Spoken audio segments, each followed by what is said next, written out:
Welcome to the Learning Pines YouTube. We hope this video helps. In this video, I will explain how to clean copper kata.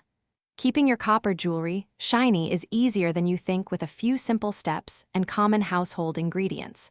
We'll explore effective, natural methods to restore its luster without needing special tools. Remember, gentle care is key to preserving your kata's beauty for years to come. Let's get started on bringing back that brilliant glow. The lemon and salt method is a fantastic natural way to clean your copper kata.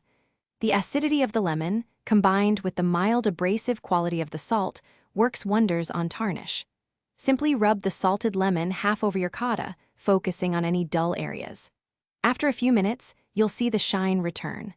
Rinse it well and dry completely to prevent water spots. For a slightly more stubborn tarnish, a paste of vinegar and baking soda is incredibly effective. This combination creates a gentle scrubbing action that lifts away discoloration. Apply the paste evenly, ensuring all tarnished areas are covered. Allow it to work its magic for about 15 minutes to 1 hour, depending on the tarnish level. Rinse thoroughly and buff dry for a brilliant finish. To keep your copper kata looking its best, consistent maintenance is crucial.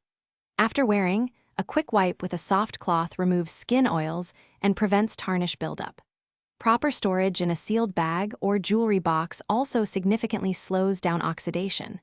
Remember, regular care extends the life and beauty of your copper pieces. For more great deals, including the robot vacuum mentioned, check the description below. Keep your kata sparkling and enjoy its timeless appeal. Thanks for watching. Consider subscribing if we helped you.